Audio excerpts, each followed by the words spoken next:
आता सगळीकडेच पावसाचं वातावरण आहे आणि या पावसाच्या वातावरणामध्ये गरमागरम पदार्थ आपल्याला खाण्याची इच्छा होते। आज आपण बघूया मस्त असे एकदम खमंग आणि भन्नाट लागणारे मूग डाळीचे वडे। चहासोबत तुम्ही हे खाऊ शकता किंवा गरमागरम असे नाश्त्याला सुद्धा तुम्ही बनवू शकता। पाऊस चालू असताना हे वडे एक नंबर लागतात गरमागरम। चला कसे बनवायचे ते आपण बघूया। त्यासाठी लागणार आहे आपल्याला हिरव्या मुगाची सालीची डाळ। तुमच्याकडे जी उपलब्ध असेल ती तुम्ही घेऊ शकता। जर ही नसेल तर ही भिजत टाकलेली डाळ आहे। आता आपण मिक्सरला ही वाटून घेणार आहोत। त्याआधी आपण मसाला वाटून घेऊया। त्यासाठी घेतला आहे लसूण 1 गाठा आणि हिरवी मिरची तुमच्या आवडीनुसार तुम्ही घेऊ शकता आणि जिरं टाकायचं आहे थोडंसं आणि याची आपल्याला पेस्ट बनवायची आहे।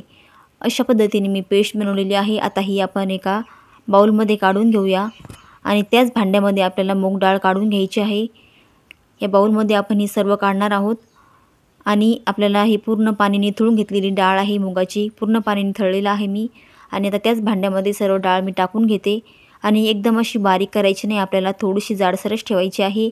अशा पद्धतीने तुम्ही पाहू शकता एकदम खमंग असे वडे होण्यासाठी आपल्याला थोडी जाडसरच आपल्याला ही डाळ ठेवायची आहे। अशाच प्रकारे मी सर्व डाळ आता काढून घेणार आहे आणि पाणी अजिबात टाकायचं नाही आपल्याला। आपण जेव्हा वाटतो तेव्हा पाणी सुटतं त्याला आपण मिक्सरला वाटताना।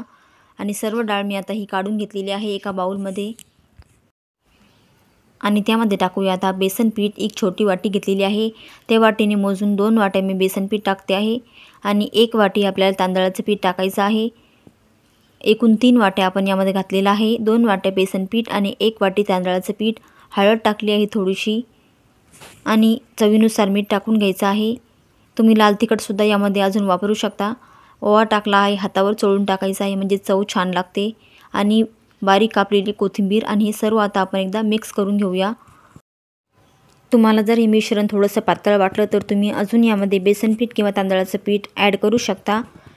आणि आता हे छान असं हाताने आपल्याला मळायचं आहे म्हणजे सर्व एकजीव होईल आणि एक नंबर खायला लागतं, टेस्टी लागतं मंडळी। तुम्हीसुद्धा हे वडे एकदा ट्राय करून बघा, खूप भन्नाट लागणारे आहेत। आता हे आपलं भिजून झालेलं आहे, डबल बेसन पीठ किंवा तांदळाच्या पिठाची गरज लागली नाही।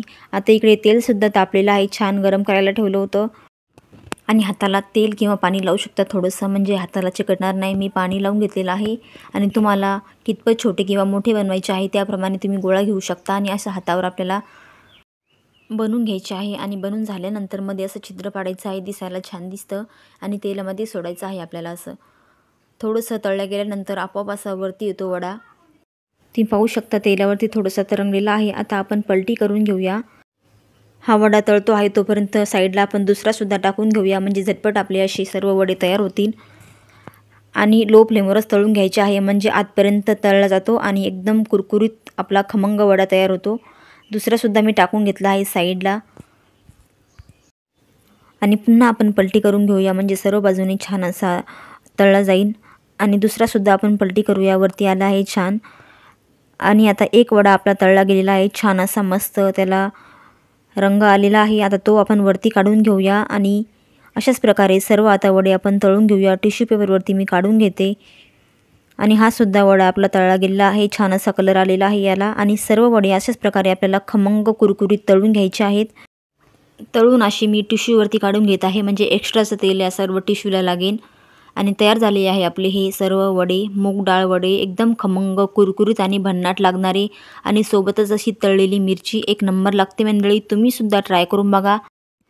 आणि मंडळी तुम्ही चॅनलवर पहिल्यांदा आला असाल, चॅनलला अजूनही तुम्ही सबस्क्राईब केलं नसेल तर प्लीज सबस्क्राईब करून घ्या आणि ते शेजारील बेल आयकॉन दाबून ऑलवर क्लिक करा। आजची रेसिपी कशी वाटली कमेंट करून सांगा आणि आजची रेसिपी शेवटपर्यंत पाहिल्याबद्दल तुमचे मनापासून खूप खूप धन्यवाद। भेटूया अशाच छान छान मस्त खमंग आणि भन्नाट रेसिपीमध्ये।